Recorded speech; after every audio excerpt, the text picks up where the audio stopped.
ವಿಧಿವಿಜ್ಞಾನ ತಜ್ಞರಾಗಿರುವಂತಹ doctor Dinesh Rao ಅವರು. Doctor Dinesh Rao ಅವರೇ ನಮಸ್ತೆ. ನೀವು ನಿನ್ನೆನೂ ಮಾತಾಡ್ತಾ ಹೇಳ್ತಾ ಇದ್ರಿ ಹ್ಯಾವ್ ಸಮ್ ಪೇಷನ್ಸ್ ಅಂತ, ತಾಳ್ಮೆ ಇರ್ಲಿ ಅಂತ ಅಂದಿದ್ರಿ. ಆ ತಾಳ್ಮೆ ಪ್ರಕಾರ 3ನೇ ದಿನ ಈಗ ಮೂಳೆಗಳು ಸಿಕ್ಕಿದೆ ಅನ್ನೋದು ಗೊತ್ತಾಗಿದೆ. ಮೇಲ್ನೋಟಕ್ಕೆ ಅಂದ್ರೆ ಪ್ರಾಥಮಿಕವಾಗಿ ಅದು ಮನುಷ್ಯನ ಮೂಳೆನೆ ಅಂತ SIT ಮೂಲಗಳು ಹೇಳಿವೆ ಅಂತಾನು ನಮ್ಮ ರಿಪೋರ್ಟರ್ಗೆ ಎಕ್ಸ್ಪ್ಲೈನ್ ಮಾಡ್ತಾ ಇದ್ರು. ಈ ಕುತೂಹಲ ಇನ್ಫ್ಯಾಕ್ಟ್ ಜಾಸ್ತಿ ಆಗ್ತಾ ಇದೆ. ಆತ ಹೇಳ್ದಂತ ಮಾತಿಗೆ ಭರವಸೆ ಮೂಡ್ತಾ ಇದೆ. ಪ್ರೊಸೀಜರ್ ಹೆಂಗಿರುತ್ತೆ ಸರ್ ನೆಕ್ಸ್ಟ್? ಅಲ್ಲ, ನಾವು ಈಗ ನೋಡಿ, ಒಂದು ಈಗೇನ್ ಮೂಳೆಗಳು ಸಿಕ್ಕಿದೆ, ಇದು ಆ ಮನುಷ್ಯ ಅನಾಮಿಕ ಅಂತ ಏನ್ ಹೇಳ್ತಾರೆ, ಅವರು ಹುಡುಕ್ತಾ ಇದ್ದಿದ್ದ ಬಾಡಿ ಮೂಳೆನ ಇಲ್ಲ ಆಕ್ಸಿಡೆಂಟಲ್ ಆಗಿ ಅಲ್ಲಿ ಬೇರೆ ಯಾವುದೋ ದಫನ್ ಮಾಡಿರ್ತಕ್ಕಂಥ ಸಿಕ್ಕಿರೋ ಮೂಳೆನ, ಅದು ಡಿಫ್ರೆನ್ಶಿಯೇಟ್ ಆಗ್ಬೇಕು.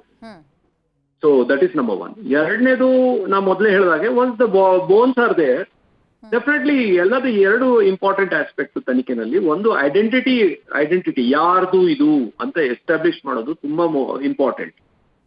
ದೆನ್ ಹೇಗೆ ಸತ್ತಿದ್ದಾರೆ ಅಂತ ಎಸ್ಟಾಬ್ಲಿಷ್ ಮಾಡೋದು, that is second important aspect. So ಯಾರ್ದು ಇದು ಅನ್ನೋದಕ್ಕೆ ಇದು ಗಂಡು ಹೆಣ್ಣು, ಹೈಟ್ ಎಷ್ಟು, ವಯಸ್ಸು ಎಷ್ಟು, ಮತ್ತೆ ಇದರಲ್ಲಿ DNA ಸ್ಯಾಂಪಲ್ಸ್ ತೆಗೆದು ಯಾರು ಅವ್ರದ್ದು ಕನ್ಫರ್ಮ್, ದಟ್ ಈಸ್ ಐಡೆಂಟಿಟಿ ಅಂತ ಹೇಳೋದು. ಸೊ ನಂತರ ಮೂಳೆ ಮೇಲೆ ಗಾಯಗಳಾಗಿದ್ರೆ, ಹೊಡೆದಿದ್ರೆ, ಯಾವ ವಸ್ತುವಿಂದ ಹೊಡೆದಿದ್ದಾರೆ, ಯಾವ ಆಯುಧಗಳಿದ್ದಾರೆ, ಅದನ್ನ ಹೇಗೆ ಹೇಳ್ಬೋದು. So 2 things can be established. Sir, ನೀವು ವಾಯ್ಸ್ ಕರೆಕ್ಟಾಗಿ ರೀಚ್ ಆಗ್ತಿಲ್ಲ, ಮತ್ತೆ ನಿಮ್ಮನ್ನ ಕಾಂಟ್ಯಾಕ್ಟ್ ಮಾಡ್ತೀವಿ ಸರ್. ಈಗ ಹೇಳ್ತಾ ಇದ್ರು ಸೊ ಕಾಸ್ ಆಫ್ ಡೆತ್ ಯಾವ ತರ ಇಲ್ಲಿ ಐಡೆಂಟಿಫಿಕೇಶನ್ ಮಾಡಲಾಗುತ್ತೆ ಅಂತ ಹೇಳಿ. ಇವಾಗ ಕುತೂಹಲ ಇರೋದು ಆತ ಹೇಳ್ದಂತೆ ಲೈಂಗಿಕ ದೌರ್ಜನ್ಯಗಳೇನಾದ್ರೂ ಆಗಿದೆಯಾ, ಸೊ ಅದನ್ನ ಫೈಂಡ್ ಔಟ್ ಮಾಡೋದು ತುಂಬಾ ಕಷ್ಟ ಆಗುತ್ತೆ, ಸಾಕಷ್ಟು ವರ್ಷಗಳು ಕಳೆದು ಹೋಗಿರೋದ್ರಿಂದ. ಬಟ್ ಈ ಅಸ್ಥಿಪಂಜರ ಅಥವಾ ಮೂಳೆಗಳು ಯಾರದ್ದು ಅಂತ ಫಸ್ಟ್ ಫೈಂಡ್ ಔಟ್ ಮಾಡಬೇಕಾಗತ್ತೆ. ಅದ್ರ ಪ್ರೊಸೀಜರ್ ಬಗ್ಗೆ ಡಾಕ್ಟರ್ ಎಕ್ಸ್ಪ್ಲೈನ್ ಮಾಡ್ತಾ ಇದ್ರು. 6ನೇ ಪಾಯಿಂಟ್ ಅಲ್ಲಿ ಕೆಲವೊಂದು ಅವಶೇಷಗಳು ಸಿಕ್ಕಿದೆ. ಪ್ರಾಥಮಿಕವಾಗಿ ಅದು ಮನುಷ್ಯರದ್ದೇ ಅಂತ ಹೇಳಿ SIT ಅಧಿಕಾರಿಗಳು ಫೈಂಡ್ ಔಟ್ ಮಾಡಿದ್ದಾರೆ ಅಂತ ಏನ್ ಹೇಳಲಾಗ್ತಾ ಇದೆ. ಅದನ್ನೀಗ ಲ್ಯಾಬಿಗೆ ಕಳಿಸ್ಬೇಕಾಗತ್ತೆ. ತದನಂತರ ಒಂದಿಷ್ಟು ಪ್ರೊಸೀಜರ್ ಇರುತ್ತೆ, ಅದಾದ್ಮೇಲೆ ರಿಪೋರ್ಟ್ ಬರಬೇಕಾಗತ್ತೆ. ಆದರೆ ಪ್ರಾಥಮಿಕವಾಗಿ ಮೇಲ್ನೋಟಕ್ಕೆ ಅದು ಮಾನವನ ಅಸ್ಥಿ ಪಂಜರ ಅಥವಾ ಮೂಳೆಗಳು ಅನ್ನೋದನ್ನ ಅಧಿಕಾರಿಗಳು ಪತ್ತೆ ಹಚ್ಚಿದ್ದಾರೆ.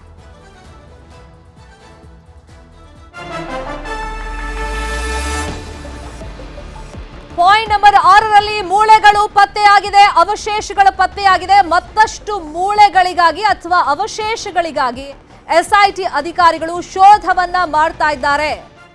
ಬಾಕ್ಸ್ಗಳನ್ನ FSL ಟೀಮ್ ತಂದಿದೆ ಅಲ್ಲಿಗೆ, ಆ ಸ್ಯಾಂಪಲ್ಗಳನ್ನ ಕಲೆಕ್ಟ್ ಮಾಡೋದಕ್ಕೆ. ಸಿಕ್ಕಿರುವಂತಹ ಆ ಮೂಳೆಗಳನ್ನ, ಅವಶೇಷಗಳನ್ನ ಬಾಕ್ಸ್ನಲ್ಲಿ ಸಂಗ್ರಹ ಮಾಡಲಾಗುತ್ತೆ.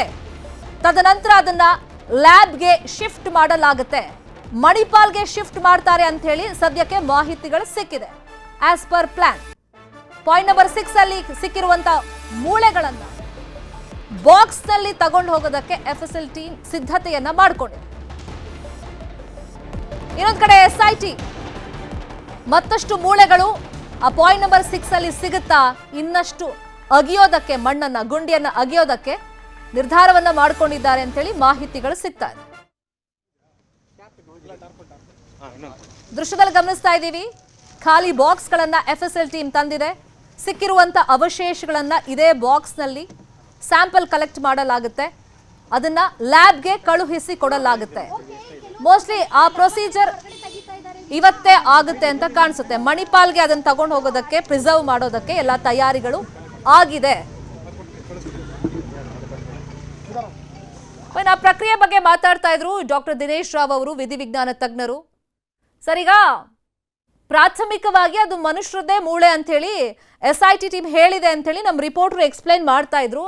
ಈಗ ಸಂಪೂರ್ಣವಾಗಿ ಸ್ಕೆಲಿಟನ್ ಅದು ಪೂರ್ತಿಯಾಗಿ ಸಿಗದೇ ಇದ್ರು ಕೂಡ ಕೆಲವೊಂದು ಅವಶೇಷಗಳು ಸಿಕ್ಕಂತ ಹಿನ್ನೆಲೆಯಲ್ಲಿ ಸೊ ಫರ್ದರ್ ಇನ್ನೊಂದಿಷ್ಟು ಮೂಳೆಗಳನ್ನ ತೆಗೆಯುವಂತ ನಿಟ್ಟಿನಲ್ಲಿ ಯಾವ ತರ ಪ್ರೊಸೀಜರ್ ಇರುತ್ತೆ ಇದೇ ಪಾಯಿಂಟ್ ಅಲ್ಲಿ? ಈಗ ನೋಡಿ, ಈಗ ಎಲ್ಲದಕ್ಕಿಂತ ಈ ಮೂಳೆ ತೆಗಿಯೋದು, ಈ ಗುಂಡಿ ಆಗದ್ಬಿಟ್ಟು ಈ ತೆಗಿಯೋರು ಈ ಜನರನ್ನ ಕರ್ಕೊಂಡ್ ಬಂದಿದ್ದಾರೆ, ಅದು ತುಂಬಾ ಡೇಂಜರು. ಅದರಿಂದ ಅನಾಹುತ ಆಗ್ಬಹುದು.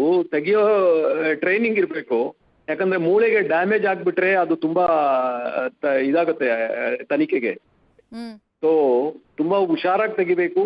ಸ್ಲೋ ಎಕ್ಸ್ಕವೇಷನ್ ಅಂಡ್ ಬಾರ್ಡರ್ಸ್ನೆಲ್ಲ ಟ್ರೇಸ್ ಮಾಡ್ಬಿಟ್ಟು ಒಂದೊಂದಾಗಿ ಮೂಳೆನ ಇನ್ನೊಂದು ಸ್ವಲ್ಪ ಡೀಪ್ ಹೋಗ್ಬಿಟ್ಟು ಸುತ್ತಳೆ ಸೇರ್ತಕ್ಕಂಥ ಮಣ್ಣೆಲ್ಲ ತೆಗೆದ್ಬಿಟ್ಟು then they have to retrieve the skeleton. ಎಲ್ಲ ಮೂಳೆಗಳನ್ನ ತೆಗಿಬೇಕು. If the skeleton body is buried, ಎಲ್ಲ ಮೂಳೆಗಳಲ್ಲಿ ಇರಲೇಬೇಕಾಗತ್ತೆ. ಸೊ ಅದನ್ನ ಕರ್ಸಿದ್ದಾರೆ ಬೇರೆ ರಾಜ್ಯದಿಂದ ಅಂತಾನು ಗೊತ್ತಾಯ್ತು. ಆ ಪ್ರಕ್ರಿಯೆ ಹೆಂಗಿರುತ್ತೆ ಸರ್? ಇವಾಗ ಸಿಕ್ಕಿದೆ ಹೌದು, ಸೊ ಅದು ಹೆಂಗ್ ತೆಗಿಬೇಕೀಗ ಗುಂಡಿಯಿಂದ? ಅಲ್ಲ, ತೆಗೆಯೋದು that is they have to be trained in that. ಅದನ್ನ ತೆಗಿಬೇಕಾಗಿರೋದು they have to be trained. Slow excavation ಅಂತೀವಿ ನಾವು. ಸೊ ಅದು ಇದರಲ್ಲಿ ಎಲ್ಲ ಮೂಳೆಗಳನ್ನ ಶೇಖರಣೆ ಮಾಡೋದು ಅವರ ಕರ್ತವ್ಯ. I think they have to look for it. ಹೌದು ಹೌದು. ಒಂದ್ ವೇಳೆ ಈಗ ಫುಲ್ ಸ್ಕೆಲಿಟನ್ ಸಿಗದೆ ಇದ್ರು ಕೆಲವೊಂದು ಮೂಳೆಗಳಿಗೆ ಸಿಕ್ಕಿರೋದ್ರಿಂದ ಅದರಿಂದ ಅದು ಪುರುಷದ ಮಹಿಳೆದ ಅಂತ ಫೈಂಡ್ ಔಟ್ ಮಾಡಬಹುದಾ? ಡೆಫಿನೆಟ್ಲಿ ಹೇಳ್ಬಹುದು. ಹೌದು ಹೌದು. ಸರ್, ಈಗ ಪಾಯಿಂಟ್ ನಂಬರ್ 6 ಅಲ್ಲಿ ಸಿಕ್ತು. ಈಗ ಪಾಯಿಂಟ್ ನಂಬರ್ ಸೀರಿಯಲ್ ಪ್ರಕಾರನೇ ಅವರು 6, 7, 8, 9 ಹಿಂಗೆ ಹೋಗ್ತಾರೆ. ಬಟ್ ಒಂದ್ ವೇಳೆ ಆತ ಈಗ ಡೌಟ್ ಪಟ್ರೆ, ಇಲ್ಲ ಪಾಯಿಂಟ್ ನಂಬರ್ 1 to 5 ನನಗೆ ಕಾನ್ಫಿಡೆನ್ಸ್ ಇದೆ, ಇನ್ನೊಂದಿಷ್ಟು ಅಗಿರಿ ಅಂತಂದ್ರೆ? ಅಲ್ಲ, ಅವ್ರು ಎಷ್ಟಾಗ್ದಿದಾರಂತ ಅವ್ರಿಗೆ ಗೊತ್ತು ತಾನೆ. 5 ಅಡಿ ಆಗ್ದಿದಾರೋ 6 ಅಡಿ ಆಗ್ದಿದಾರೋ ಅಂತ.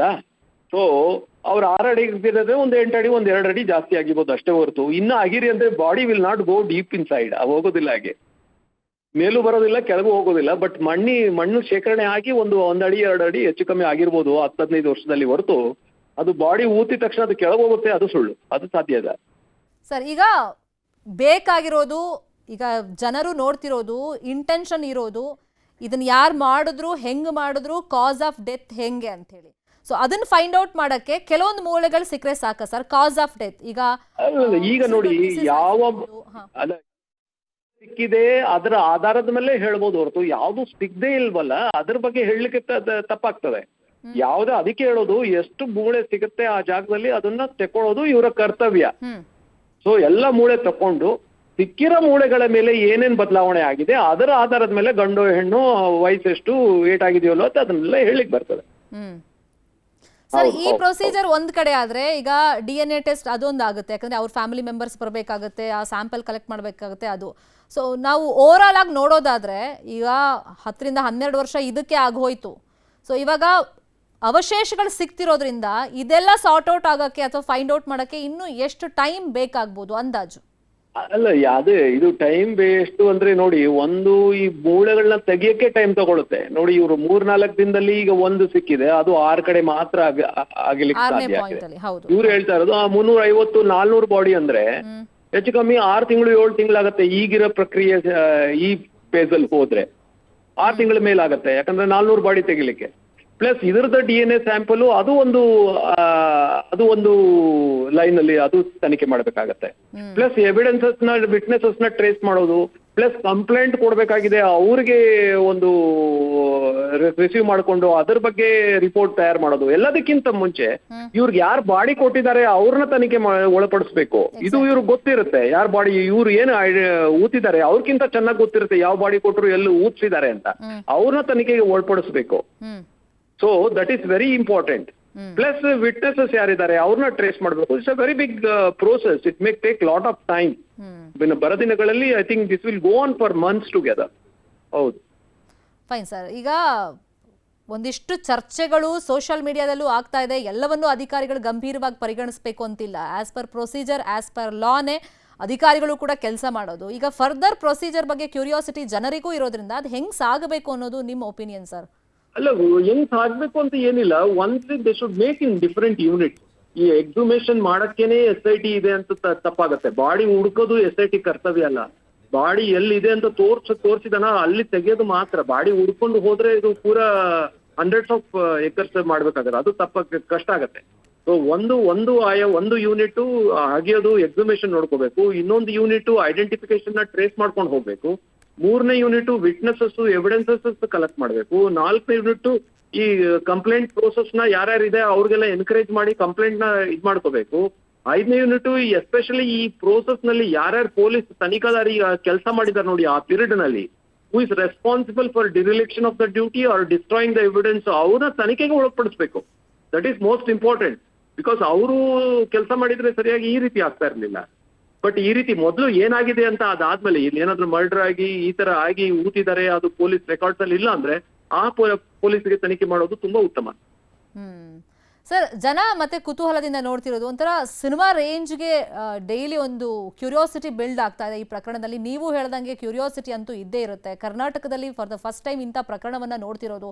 ಅಧಿಕಾರಿಗಳಿಗೂ ಕೂಡ ದೊಡ್ಡ ಮಟ್ಟದಲ್ಲಿ ಚಾಲೆಂಜ್ ಇದೆ. ಈಗ ಸಿಗದೇ ಇರುವಾಗ ಇದ್ದಂಥ ಚಾಲೆಂಜ್ ಅಥವಾ ಈಗ ಆದ್ಮೇಲೆ ಬರುವಂಥ ಚಾಲೆಂಜಸ್.